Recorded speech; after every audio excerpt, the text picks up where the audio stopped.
What's going on, people? We are Tottenham TV, back here for another predicted lineup video as Spurs look to end off their Korean tour with a victory against Sevilla on Saturday, 12 o'clock kickoff.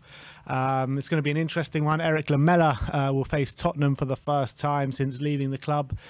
There is a bit of injury news to talk about and team news to talk about, so let's get into that. Yeah, so Basuma and Fraser Forster both positive with COVID, so they're not going to be taking part in this one. Ivan Perisic is still getting back to full fitness, and he's only just got back on the pitch working with the ball, so it's a bit too early for him. Although he is out in Korea, he probably isn't going to play in this one. Conte said he'll be back with the team in London. But the positive news, Kulusevski and Ben Davies have fully recovered from their doubts, so they will be taking part in this game and hopefully get some minutes. Yeah, all right. So let's get into it. We're going to go for a 3-4-3 formation, as we saw, well, as we've seen ever since Conte has come in. And in goal, we're going to go back with Hugo Lloris, obviously the captain, and I'm expecting a much better showing than what he showed against the Team K-League. Yeah, assuming he'll probably play the first half with Keeley coming on.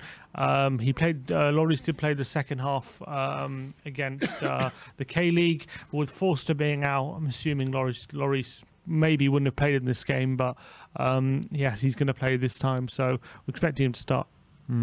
So that's Lloris in goal. Right wing back, we're going to go with Matt Doherty. Emerson started the first game. Doherty came on at left wing back for the second half, so we're giving Doherty the nod at right wing back. Yeah, and Emerson played well, but Doherty needs, it'd be nice to see him start after he had that injury, and he played all right, I thought, when he came on last time. With the news of Jed Spence's imminent arrival, I'm sure that will get that'll get his blood flowing, and hopefully he'll put in a good performance. Absolutely. So Doherty right wing back. Right centre back, we're going to go for Japhet Tanganga. Who started right centre back against the Romero. team? Romero, that was it, of course. So we're going to go for Japhet Tanganga, and I thought he came on in the second half, and I thought he put in a good showing. Yeah, he was decent. Obviously, there's talk about more dealings with AC Milan next week, potential loan moves, so we'll have to wait and see what happens. I do think he'll probably start this one with having Romero played a lot of the game last time, so Tanganga will start this one, I think. Do you think, though, if the move is kind of pushing along, that they might leave him out just to alleviate the risk of injury? It depends how advanced it is. I don't think at this point. Next week, yeah, I do. I don't think at this point they will. All right. That's Tanganga right centre-back. In the middle, we're going to stick with Eric Dyer in the middle, as there's Joe Rodon's out, so there's not many others that can play there. Yeah, we're just going to put him in there with his experience.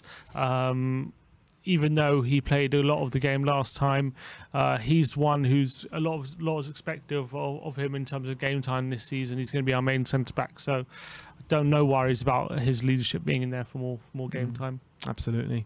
So that's Tanganga, Dyer. To make up the back three is the return of Ben Davies, and I'm looking forward to seeing him, seeing as we brought in Clement Longley as well.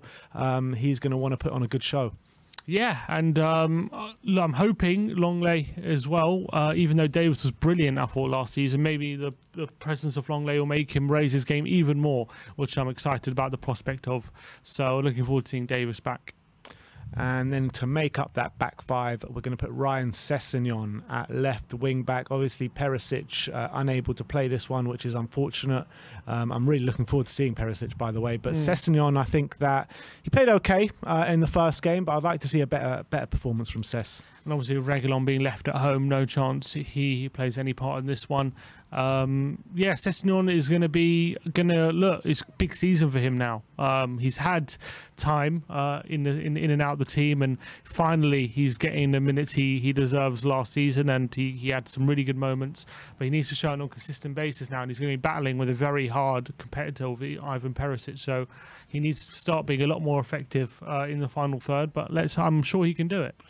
In terms of the second half of this game, if Sessegnon does start, and Harvey White had a really good end to the game, he had about 10-15 minutes. Do you see him getting more minutes against Sevilla, Harvey White? Yeah, I do. Second half, for sure. Yeah, because he played really well. Yeah, I agree.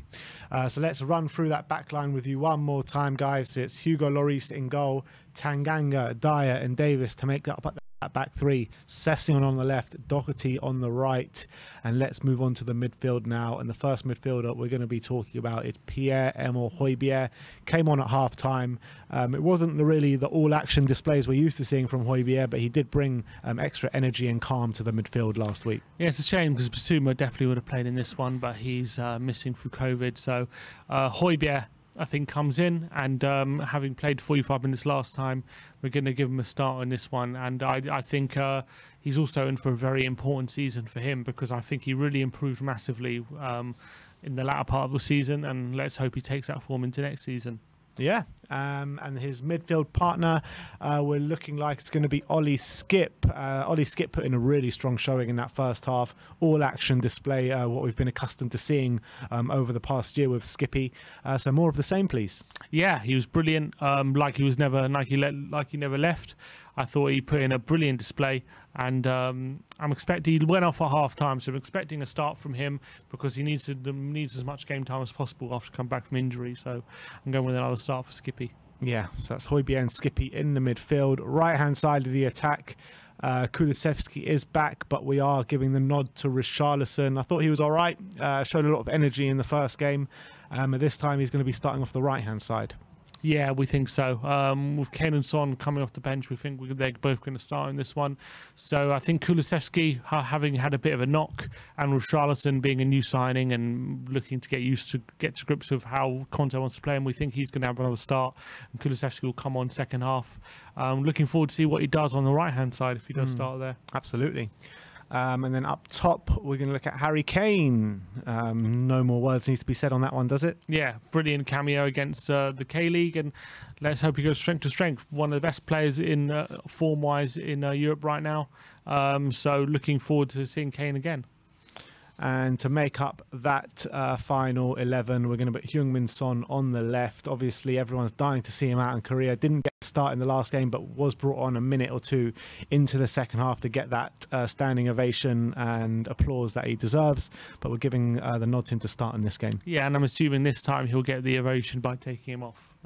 So I do think he was going to start one of the games, so I think this one he will, and hopefully he'll get another goal and make the Korean fans happy again. Do you think that they take him off like a minute before half time or like a minute after half time? I wouldn't be surprised. Yeah, I wouldn't be surprised if that's the case, something like that. Let's run through that lineup with you guys one more time. So Lloris in goal, Tanganga, Dyer and Davis in the back three, Sessegnon left wing back, Doherty right wing back, Højbjerg and Skippy in the midfield, Kane up top supported by Richarlison and Heung-min Son as the number 10s. What score prediction are you going for? I know it's impossible to say. 3-2 to Spurs. 3-2? 3-2. A tighter one.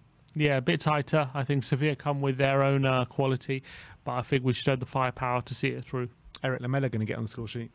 Pre-season king. Rabona. Pre-season king, mate. For sure. He's going to put in a tackle or two, I can tell you. Yeah, I'm going to go for 4-2 to Spurs. I think we can get a few goals in our locker. Defence looks pretty shaky, to be honest, against Team K-League, so that needs to be shored up a bit. But let me know your predicted lineups in the comment section below. Let me know your predicted score lines in the comment section below. This is our second pre-season game against Sevilla out in Korea. Like, subscribe and comment. And as always, come on you Spurs.